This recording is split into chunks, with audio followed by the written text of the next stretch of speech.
आपके ख्याल से अगर फॉर एग्जांपल मैं बिगिनर हूँ, क्या मुझे बिगिनिंग के अंदर ही क्लाइंट ढूंढने की तरफ चला जाना चाहिए या आपके ख्याल से एक सेट ऑफ एक्सपीरियंस पहले बिल्ड होना ज़रूरी है इसके लिए? ये ऐसा नहीं है क्लाइंट आपको नहीं मिलते, लेकिन जब आपको क्लाइंट मिल जाते हैं फिर आपको काम करना नहीं आता। आप क्लाइंट लेके बैठ जाते हैं कि मैं क्या करूँ, मुझे तो आता नहीं है, कहाँ से स्टार्ट करना है। तो आपके ख्याल से हर बंदे को 12-13 आवर्स स्पेंड करने चाहिए अगर इस फील्ड में सक्सेसफुल हो? मैं कहता हूँ ये भी कम है। आपके ख्याल से रियल एक्सपेक्टेशंस बंदे की क्या होनी चाहिए? गॉड ने ही मुझे बहुत ज़्यादा सपोर्ट किया, क्योंकि मेरे पास ना कोई लिंक्स थे ना मेरे पास कोई सपोर्ट थी। तो इवन क्या कहते हैं टीम जो थी वर्क में, उधर क्या कहते हैं मिस थी काफ़ी ज़्यादा, जो और मेरी टीम मेंबर्स थे तो उनकी मुझे काफ़ी ज़्यादा हेल्प मिलती रही। जब तक हम खुद इस पर टाइम नहीं देंगे, अपना दिमाग अपनी मेहनत वगैरह नहीं लगाएंगे, तब तक हम सक्सेसफुल नहीं हो सकते। जी अस्सलाम वालेकुम, this is sieve enablers lead trainer. मेरे साथ आज हमारे बहुत ही टैलेंटेड स्टूडेंट मौजूद हैं जिन्होंने रिसेंटली ई-कॉर्स से डिजिटल ई-कॉमर्स मास्टरी का बैच कंप्लीट किया। इस ट्रेनिंग के अंदर हम लोगों ने इन्हें काफ़ी सारी चीज़ें सिखाई, लाइक अमेज़न के दोनों बिजनेस मॉडल्स के बारे में सिखाया, Amazon private label, Amazon wholesale. Later on हमने इन्हें शॉपिफाई के बारे में गाइड किया और अब सपोर्ट का भी एक सिलसिला इनके साथ चलता आ रहा है। सबसे पहले मैं आपको इनको आपके साथ इंट्रोड्यूस करूंगा। अस्सलाम वालेकुम माज, कैसे हैं आप? अल्हम्दुलिल्लाह, आप सुनाएं सर। अल्लाह के शुक्र, मैं भी ठीक। अच्छा माज, आपकी एक बहुत ही यूनिक चीज़ मुझे याद है, जब आपका बैच हो रहा था बैक इन अक्टूबर 2024, मुझे याद है आपका बैच शुरू हुआ था। With in next 3 to 4 weeks आप मेरे पास आए, आपने मुझे कहा कि मुझे ये काम जल्दी सीखना है और मुझे इस काम को करके जो है अपने लिए कोई फाइनेंशियली इनकम जनरेट करनी है। वो 3 वीक्स का टाइम था, उस टाइम पे आपकी क्या फीलिंग्स थी और आप आज क्या कर रहे हैं, आपकी क्या अचीवमेंट्स हैं आज इस जस्ट 6 मंथ्स के अचीवमेंट बैरियर के अंदर? बेसिकली मेरा नाम माज बिन रेहान है, आई एम 19 ईयर्स ओल्ड और मैं लाहौर से बिलोंग करता हूँ। जैसे कि आप बता रहे हैं कि जब हमारा बैच स्टार्ट हुआ था तो मैं आपके पास ही आया था कि सर मुझे ये सीखना है, सर मुझे समझ नहीं आ रही, सर काफ़ी हर्डल्स आ रही। तो उस वक्त काफ़ी ज़्यादा क्या कहते हैं इशूज़ आ रहे थे और क्योंकि नया नया था, मैं खुद समझ नहीं पा रहा था, मुझे पता भी नहीं था। इवन जब मैं यहाँ पर कोर्स के लिए आया था मुझे ये भी नहीं पता अमेज़न क्या होता है, वाइट लेबल क्या होता है, या प्राइवेट लेबल क्या होता है, होलसेल क्या होता है। सो आहिस्ता आहिस्ता जब क्या कहते हैं आपके साथ मेरी यहाँ की सपोर्ट मिलती रही साथ साथ, और जब ग्रो करते रहे तो आहिस्ता आहिस्ता समझ आने लग गया। और मुझे याद है कि हमारे बैच के कोर्स के दौरान ही तो मेरी जो इनकम थी वो स्टार्ट हो चुकी थी, मुझे क्लाइंट्स मिलना स्टार्ट हो चुके थे। और मेरे मॉडल जो थे वो अमेज़न के, होलसेल के थे, प्राइवेट लेबल के थे और साथ शॉपिफाई का हमारा चल रहा था। उस दौरान क्या कहते हैं टिकटॉक भी काफ़ी ज़्यादा हाइप पकड़ा था, तो मैंने क्या कहते हैं खुद ही बाय सेल्फ वो रिसर्च वगैरह करना स्टार्ट कर दी यूट्यूब से, EBS के थ्रू टिकटॉक पर। सो टिकटॉक का भी मैंने खुद से कोर्स किया और मुझे उसका भी अल्हम्दुलिल्लाह क्लाइंट मिल गया। फर्स्ट क्लाइंट मुझे उसी का मिला। सो उससे भी मेरी अच्छी एक अर्निंग स्टार्ट हुई और फिर आहिस्ता आहिस्ता मुझे होलसेल के क्लाइंट्स मिलना स्टार्ट हो गए और अब अल्हम्दुलिल्लाह I am handling 3 to 4 accounts, जिसमें से होलसेल के हैं, टिकटॉक के हैं और आगे भी फर्दर मीटिंग चल रही है क्लाइंट्स के साथ, तो होपफुल इंशाल्लाह के वो चलें होपफुल। अब यहाँ पे आपने अकाउंट्स का तो बता दिया, पर ज़्यादातर लोग ये सुनने में भी इंटरेस्टेड होते हैं। सिंस आप 19 ईयर्स ओल्ड, जस्ट आपके लिए इनकम तो वैसे इस स्टेज पे मेरी नज़र के अंदर ज़्यादातर इंसान खुद को ग्रो ही कर रहे होते हैं, फाइनेंशियल एक एलिमेंट नहीं मौजूद होता, लेकिन फिर भी ज़ाहिर है टू आस्क यू कि आपको सिंस एक बड़ा कंसर्न था कि मैं क्या अर्न करना चाहता हूँ, कुछ भी थोड़ा बहुत हो लेकिन हो सही। आपकी अभी अर्निंग क्या है? मैं अल्हम्दुलिल्लाह मैं क्या कहते हैं 6 फिगर्स अबव ही क्या कहते हैं अर्न कर रहा हूँ। मेरी मंथली इनकम है। मैं अपने जो फैमिली की रिस्पॉन्सिबिलिटीज़ हैं और बाकी जो मेरे एजुकेशन के एक्सपेंसेस हैं तो वो भी मैं खुद ही हैंडल कर रहा हूँ।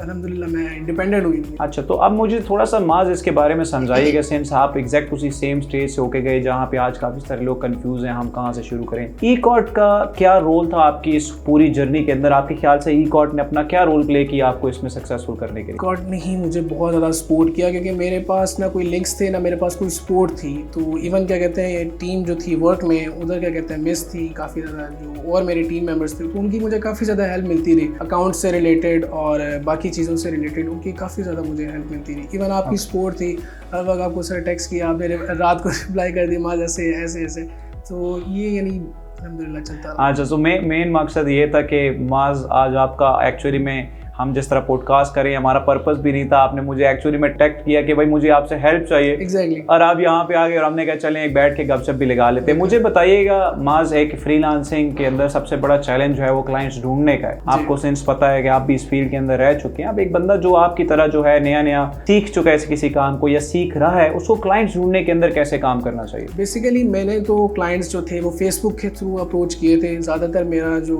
क्या कहते हैं मेन फोकस था वो फेसबुक ही था, क्योंकि मैंने कोई लिंक्डइन लिंक्डइन या फाइवर का अपवर्क का मुझे कोई एक्सपीरियंस नहीं था। तो फेसबुक में मैंने डिफरेंट ग्रुप्स को ज्वाइन किया, सेवरल ग्रुप्स को मैंने ज्वाइन किया और उनकी जो मैसेंजर्स पर चैट्स थी मैंने उनको रिप्लाई करना स्टार्ट किया, आहिस्ते से खुद ही क्लाइंट्स को अप्रोच करना स्टार्ट किया। इवन मुझे एक क्लाइंट क्या कहते हैं इनेबलर्स के ग्रुप से मिला कि उसके उन्होंने पोस्ट की हुई थी तो मैंने उसका कमेंट्स किया और फिर आगे साथ AI की हेल्प चल रही होती थी और ChatGPT चल रहा होता था और साथ साथ क्लाइंट्स को क्या कहते हैं अप्रोच हुआ, तो वो भी अल्हम्दुलिल्लाह मुझे ठीक है। सो आपके ख्याल से अगर फॉर एग्जांपल मैं बिगिनर हूँ, क्या मुझे बिगिनिंग के अंदर ही क्लाइंट ढूंढने की तरफ चला जाना चाहिए या आपके ख्याल से एक सेट ऑफ एक्सपीरियंस पहले बिल्ड होना ज़रूरी है इसके लिए? नहीं, सेट ऑफ एक्सपीरियंस बहुत ज़्यादा लाजमी है, क्योंकि जब आप क्लाइंट्स ढूंढ लेते हैं, क्लाइंट आपको मिल जाते हैं, ये ऐसा नहीं है क्लाइंट आपको नहीं मिलते, लेकिन जब आपको क्लाइंट मिल जाते हैं फिर आपको काम करना नहीं आता, आप क्लाइंट लेके बैठ जाते हैं कि मुझे मैं क्या करूँ, मुझे तो आता नहीं है, कहाँ से स्टार्ट करना है। इवन जब मुझे याद है मैंने अपना फर्स्ट क्लाइंट लिया था तो उसमें क्या कहते हैं मुझे अकाउंट नहीं बनाना आता उसका टिकटॉक का, कि मैं इसका अकाउंट कैसे बनाऊँ। तो ये ज़रूरी है कि एक्सपीरियंस पहले अपना जो बंदे की स्किल है उस पर मास्टरी लेवल पर पहुंचे और उस पर एक्सपीरियंस ले, तो उसको सीखे, तभी ये पॉसिबल है कि आप एक अकाउंट मैनेज कर सकें। और ये बहुत बड़ी एक रिस्पॉन्सिबिलिटी भी होती है कि किसी की इन्वेस्टमेंट लग रही है, किसी का आप अकाउंट हैंडल कर रहे हैं, तो मैं समझता हूँ काफ़ी ज़्यादा बड़ी रिस्पॉन्सिबिलिटी है। शमाज, मुझे ये बताइएगा, आप सिंस आप इस फील्ड के अंदर मौजूद हैं, मुझे ये बताएं अगर for example if I am starting off as a new person, मुझे इन चीज़ों के बारे में नहीं पता, तो सीखने के लिए आपके ख्याल से किस तरीके से मुझे अपनी जर्नी को शुरू करना चाहिए? बेसिकली मुझे लगता है कि यहाँ पर जो वर्क में टीम मेंबर्स हैं तो उनके साथ क्या कहते हैं अपने लिंक्स बनाए जाएँ, क्योंकि उनको आपसे काफ़ी ज़्यादा एक्सपीरियंस है, वो आपके सीनियर्स हैं। तो जो बिगिनर्स हैं उनको तो मैं यही सजेस्ट करूँगा कि जो लैब में जो आपके सीनियर्स बैठे होते हैं और जो वर्क में सीनियर्स होते हैं, सर होते हैं, मिस होती हैं, तो उससे काफ़ी ज़्यादा आपको मिल जाती है और आप काफ़ी ज़्यादा कवर अप कर लेते हैं उससे। तो अब आपने ये लैब के बारे में भी मेंशन किया, क्या eCommmerce कोई आपको इस तरह लैब की फैसिलिटी प्रोवाइड करता है जिसके अंदर जाके आप सीख सकें कुछ? जैसे मेरी क्या कहते हैं वीक में 2 डेज़ की क्लास होती थी, तो 2 डेज़ की लैब भी होती थी हमारी, लेकिन मैं 4 डेज़ आता था इवेंचुअली, क्योंकि मैंने परमिशन ली हुई थी सर से कि मुझे आप लैब में क्या कहते हैं 4 डेज़ 3 to 4 डेज़ आने की परमिशन देते, क्योंकि मेरा ये था कि जब मैं लैब में दूसरों को देखता था, सीनियर्स को देखता था या वर्क में सीनियर्स को देखता था, वो काम कर रहे होते थे, तो मुझे भी इससे क्या कहते हैं मोटिवेशन मिलती थी, अगर ये कर सकते हैं तो मैं क्यों नहीं कर सकता हूँ।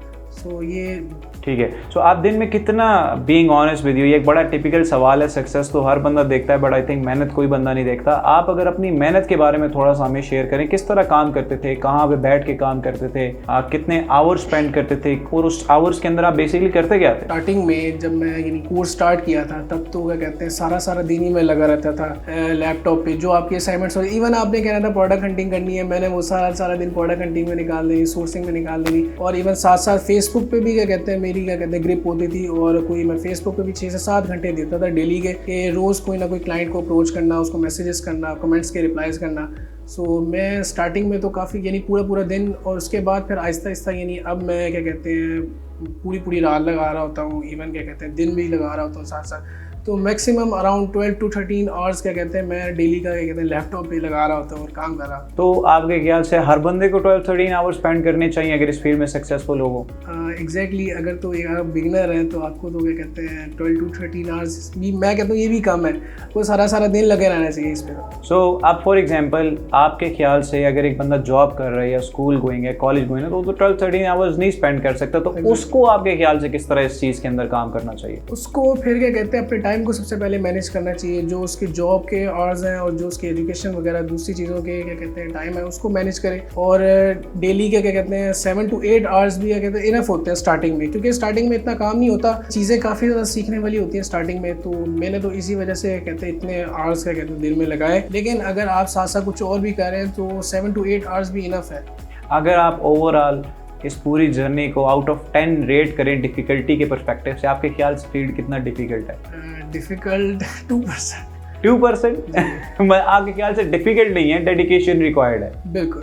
तो आखिरी आप चीज़ पूछ रहा हूँ, इनफैक्ट इस पूरे पॉडकास्ट की आखिरी चीज़ पूछ रहा हूँ, आपके ख्याल से रियल एक्सपेक्टेशंस बंदे की क्या होनी चाहिए? सिंस मुझे याद है जब आप पहली दफ़ा आए eCommmerce के डिजिटल eCommerce मास्टरी कोर्स में आपने इनरोल किया, क्या एक्सपेक्टेशंस आप लेके आए थे? और आपके ख्याल से अगर मैं ऐसा बिगिनर आज जा रहा हूँ, मेरी कोई भी चीज़ अचीवमेंट्स नहीं है, ना मेरा कोई बैकग्राउंड है eCommerce का, आप जिस तरह मुझे याद है आपका कोई eCommerce का बैकग्राउंड नहीं, इनफैक्ट अभी आपने बोला कि आपने अमेज़न के बारे में आपको नहीं पता था, मैं एक बिगिनर के तौर पे आता हूँ, मेरी एक्सपेक्टेशंस क्या होनी चाहिए? कि ई-कॉर्ट को ज्वाइन करने के बाद मैं सीखूंगा क्या और कितने टाइम में आइडियली मुझे सक्सेस को अपने जहन में रखना चाहिए कि मुझे होना चाहिए?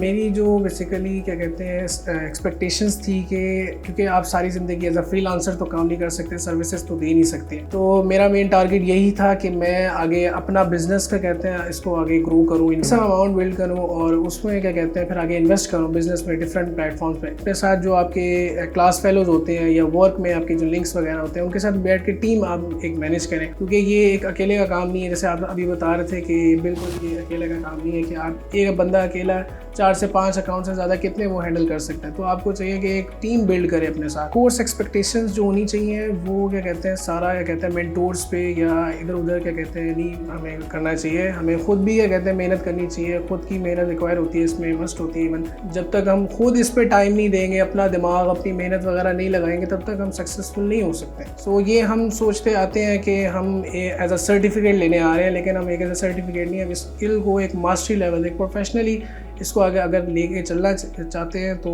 आप इसमें इन्रोलमेंट करवाएं। ज़बरदस्त। और क्या उस मास्टरी लेवल तक पहुंचने के लिए क्या आपको ई-कॉर्ट ने हेल्प किया? हाँ बिल्कुल, एग्जैक्टली ई-कॉर्ट ने काफ़ी ज़्यादा हेल्प की है मुझे, और काफ़ी ज़्यादा चीज़ें मुझे नहीं पता थी जो कि आपको सोशल मीडिया के थ्रू या एआई के थ्रू भी पता नहीं लग सकती। तो ई-कॉर्ट ने क्या कहते हैं वर्क में मेरे टीम मेंबर्स ने काफ़ी ज़्यादा मुझे सपोर्ट किया कि उसमें अकाउंट से रिलेटेड कोई इश्यूज़ आए या किसी भी चीज़ से कोई भी इश्यूज़ आए तो उन्होंने मुझे काफ़ी सपोर्ट किया। ठीक है, थैंक यू सो मच माज। यही चीज़ें आज आपसे मैंने पूछनी थी। आपने बहुत अच्छा हमारे साथ एक गुफ्तगू किया। होपफुली जितने लोग यहाँ पे देख रहे हैं उन लोगों को भी आपसे सीखने को कुछ मिल सके और आपको ऐसे इंस्पिरेशन वो ले सकें।